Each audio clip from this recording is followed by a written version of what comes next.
बिस्मिल्लाहिर्रहमानिर्रहीम। Indifference curve, खत अदम तरजीह। सबसे पहले जी इसका इंट्रोडक्शन है। The concept of indifference curve was first developed by Professor Slutsky in 1950. Later on, it was developed by Professor J.R. Hicks and R.G.D. Allen in 1928. Definition of indifference curve. Indifference curve is a curve which shows different combinations of two commodities which give equal level of satisfaction. खत अदम तरजीह एक ऐसा खत है जो दो commodities के different combination हमें दिखाता है। उन तमाम कॉम्बिनेशन की खासियत ये होती है कि लेवल ऑफ सेटिस्फेक्शन हमें एक जैसा मिल रहा होता है। मिसाल के तौर पे कॉम्बिनेशन ए है, बी है, सी है। एक इंडिफरेंस कर्व के ऊपर ये तीन कॉम्बिनेशन बने और इन तीनों में हम इंडिफरेंट हैं। हम किसी एक को प्रेफर नहीं कर रहे दूसरे के ऊपर, क्योंकि तीनों ही पेयर हमें एक जैसी सेटिस्फेक्शन देती है। तो एक ऐसी कर्व जो अपने तमाम पेयर वो वाले दिखाए हमें जहां पे सेटिस्फेक्शन लेवल एक जैसा रहता हो, that is called indifference curve. assumptions of indifference curve. सबसे पहले जी utility is ordinal. Ordinal mean utility cannot be measure in numbers, it is a qualitative phenomena. आप यूटिलिटी को नंबर्स में मेजर नहीं कर सकते, गिन नहीं सकते। दूसरे नंबर पे rational behaviour of consumer. Rational behaviour of consumer means limited resources जिस भी कंज्यूमर के पास है वो मार्केट में जाता है, अपनी सेटिस्फेक्शन मैक्सिमम करना उसका ऑब्जेक्टिव है और उसका एम है। उसके बिहेवियर रैशनल होगा, समझदारी के साथ वो बिहेव करेगा और कोई इस तरह का बिहेव शो नहीं करेगा जो उसकी सेटिस्फेक्शन को मैक्सिमाइज ना करता हो। अगली असम्पशन है there is a consistency in his or her choice. Consumer की चॉइस में कंसिस्टेंसी होगी। नेक्स्ट असम्पशन है consumer preference should not be self contradictory.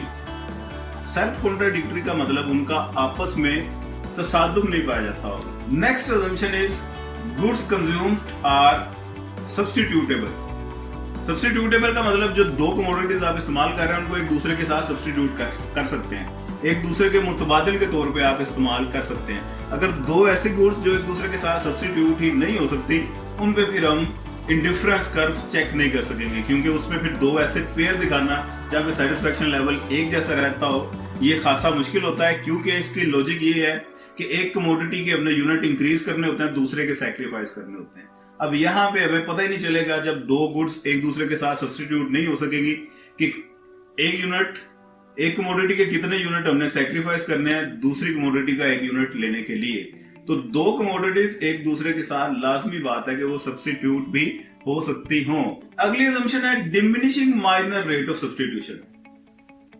मुख्ततम शरह इस्तबदाल वो डिमिनिश होती जाएगी। डिमिनिश का मतलब कि इसका लॉजिक आगे मैं डायग्राम और टेबल पे जब आपको समझाऊंगा मजीद क्लियर हो जाएगी। स्टार्टिंग में सैक्रिफाइस रेशो हमेशा ज्यादा की होती है, यानी कि एक कमोडिटी का एक यूनिट लेने के लिए दूसरी कमोडिटी के ज्यादा यूनिट सैक्रिफाइस किए जाते हैं। अगली अटेम्प्ट में अगली कमोडिटी के कम यूनिट सैक्रिफाइस किए जाते हैं एक कमोडिटी का एडिशनल यूनिट लेने के लिए। उससे अगली ट्राइब में एक एडिशनल यूनिट लेने के लिए दूसरी कमोडिटी के मजीद कम यूनिट सैक्रिफाइस किए जाते हैं। तो ये डिमिनिश होती रहती है रेशो। पहले मिसाल के तौर पे आपने 5 यूनिट सैक्रिफाइस किए एक यूनिट लेने की, एक कमोडिटी का एक यूनिट लेने की खातिर, अगली बार आप 4 करेंगे, उससे अगली बार 3 करेंगे। तो that is diminish marginal rate of substitution. तो ये थी जी इसकी बुनियादी असम्पशन। उसके बाद अब आते हैं इसके टेबल की तरफ और साथ डायग्राम। सबसे पहले टेबल में आपको नजर आ रहा है कि सबसे पहला कॉलम कॉम्बिनेशन का है। Combination A, B, C, D and E, ये 5 कॉम्बिनेशन है। दूसरे कॉलम में आपको नजर आ रही है कमोडिटी एक्स कमोडिटी। सबसे पहले अगर मैं बात करूं कॉम्बिनेशन ए पे, एक्स कमोडिटी का एक यूनिट आपने लिया, इसे 1 kg समझ ले एक्स कमोडिटी इन kg। अगले तीसरे कॉलम में वाई कमोडिटी। वाई कमोडिटी ये भी आप इन केजी यूज कर लें। एक्स कमोडिटी का 1 यूनिट और वाई के 13 यूनिट हम सपोज कर लेते हैं। ये पहला कॉम्बिनेशन ए बन गया। अगले पॉइंट पे कॉम्बिनेशन बी पे एक्स के 2 यूनिट है हमारे पास, या 2 केजी है एक्स, और वाई के हमारे पास है 9 यूनिट्स। उससे अगले कॉम्बिनेशन सी पे एक्स के 3 है हमारे पास और वाई के रह जाते हैं 6। उससे अगला जो पॉइंट डी है उसमें एक्स के 4 यूनिट है और वाई के भी 4 यूनिट है, और लास्ट में ई कॉम्बिनेशन में एक्स के 5 यूनिट और वाई के हमारे पास 3 यूनिट है। इससे अगला जो कॉलम है हमारे पास M R S minor rate of substitution. इसका फार्मूला एक वीडियो भी मैंने इस पे बनाई हुई है। Minor rate of substitution delta Y और डेल्टा एक्स, एक्स में कितना चेंज आ रहा है उसको आपने डिवाइड करना है वाई पे कितना चेंज आ रहा है। तो ये एक्सचेंज रेशो, सब्स्टिट्यूट रेशो, सबसे पहले तो 2 यूनिट के दरमियान एक्सचेंज रेशो पहले पॉइंट में मेजर नहीं कर सकते, इसलिए ये डैश लाइन है। कॉम्बिनेशन बी में दोनों के दरमियान सब्स्टिट्यूट रेशो 4 की है। 4 की क्यों है? एक्स का एडिशनल यूनिट लेने के लिए हमने वाई के 4 यूनिट सेक्रीफाइस किए। मिसाल के तौर पे 13 से हम 9 पे आ गए। पहले हम वाई 13 कंज्यूम कर रहे थे, उसके बाद अब हम 9 कंज्यूम कर रहे हैं। एक्स का 1 यूनिट था, उसके बाद 2 यूनिट हमने कर लिए। एक्स का एक एडिशनल यूनिट लेने के लिए वाई के 4 यूनिट सेक्रीफाइस किए। तो आपने 13 में से 9 को माइनस करना है, 4 बचा है, एमआरएस 4। इसी तरह अगली वैल्यू एमआरएस की 3 है, उसके बाद अगली वैल्यू 2 और फिर 1। लास्ट कॉलम पे सेटिस्फैक्शन। तो सेटिस्फैक्शन के लेवल, तमाम कॉम्बिनेशन आपको के लेवल पे सेटिस्फैक्शन दे रहा है। इसका मतलब है कि आप कॉम्बिनेशन ए पे हो, कॉम्बिनेशन बी पे, सी, डी या ई पे, ये तमाम कॉम्बिनेशन या पेयर्स आपको एक जैसे सेटिस्फैक्शन दे रहे हैं। क्योंकि इंडिफरेंस कर्व की खासियत ये है, आपको ये तमाम ऐसे कॉम्बिनेशन दिखाता है जहां पे आपका सेटिस्फैक्शन लेवल एक जैसा रहता है। तो ये इसका टेबल, इसको आप बना लेते हैं डायग्राम। तो ये डायग्राम आपके सामने आपको नजर आ रही होगी इंडिफरेंस कर्व की। इंडिफरेंस कर्व वाई एक्सिस पे हमने वाई कमोडिटी मेजर की और एक्स एक्सिस पे हमने ली एक्स कमोडिटी।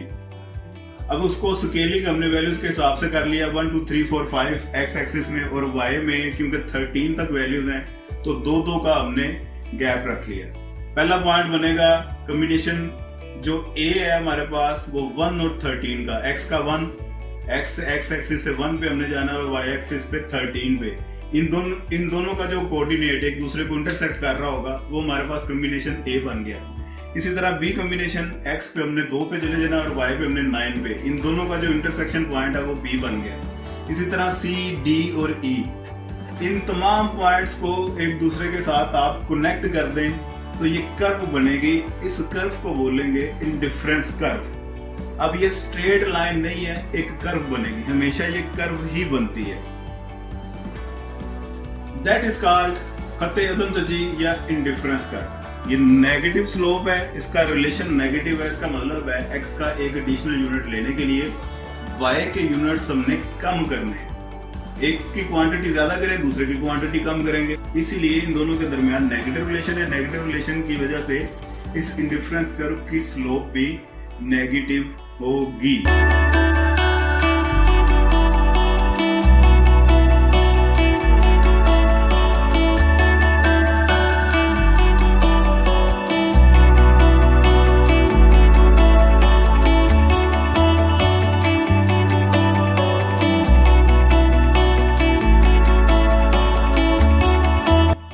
उम्मीद है ये वीडियो आपको समझ में लग गई होगी। बहुत ही आसान सा कॉन्सेप्ट है, इसको ध्यान से समझिएगा।